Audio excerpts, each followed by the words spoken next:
Hi friends, Mumbai வாலா சேனலுக்கு உங்க எல்லோரும் அன்போட நான் வர வைக்கிறேன்.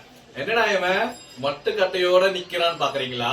ஆமா, இது வச்சுதான் நான் இன்னைக்கு ஒரு டிஷ் செய்ய போறேன்.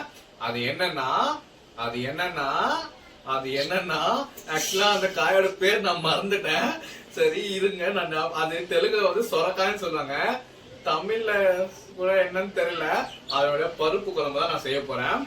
வாங்க, நான் உங்களுக்கு வீடியோல ஒவ்வொன்னா காட்டுறேன் எப்படி செய்யணும்னு சொல்லி. நீங்க ஆனா கண்டிப்பா வீட்டுல ட்ரை பண்ணி பார்க்கணும்.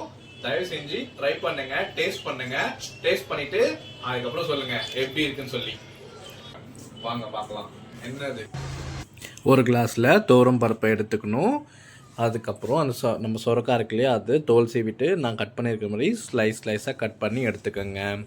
கட் பண்ணி எடுத்ததுக்கப்புறம் அந்த பருப்பை கழுவிட்டு அந்த பருப்போட இந்த சொரக்காவை சேர்த்து அதோட கொஞ்சமாக தண்ணி சேர்த்து சால்ட் சேர்த்து ஸ்டவ் ஆன் பண்ணி ஸ்டவ் மேலே வச்சுருங்க. இது விசில் வரத்துக்குள்ளே வெங்காயம், தக்காளி, பச்சை மிளகாய் அதோடு சேர்த்து கொஞ்சமாக கொத்தமல்லியும் நறுக்கி எடுத்துக்கோங்க. அதுக்குள்ளே போய் பார்த்தா விசிலும் வந்துடுச்சு. விசில் வந்ததுமே அதை நம்ம கடைஞ்சி எடுத்துக்கணும் அந்த பருப்பை. அதுக்கப்புறம் ஸ்டவ் ஆன் பண்ணி பேன் வச்சு எண்ணெயை ஊற்றி கடுகு போட்டு வெந்தயம் போட்டு அதுக்கப்புறம் கருவேப்பிலை போட்டு பச்சை மிளகாய் போட்டு வதக்கிட்டு அதுக்கப்புறம் அதோட நம்ம வெட்டி வச்சுருக்க வெங்காயத்தையும் போட்டுருங்க. போட்டு நல்லா வதக்கிட்டு கொஞ்சமாக மஞ்சத்தூளும் கொஞ்சமாக சால்ட்டு தேவையான அளவுக்கு போட்டு நல்லா கலரிட்டு பூண்டை தட்டிட்டு அதுக்குள்ளே போட்டு கலந்துருங்க. அது வதங்கதுமே தக்காளியை போட்டு நல்லா வதக்கி விட்டுக்குங்க. அதுக்கப்புறம் நம்ம கடைஞ்சி வச்சுருக்க அந்த பருப்பை ஊற்றி மிக்ஸ் பண்ணிவிடுங்க.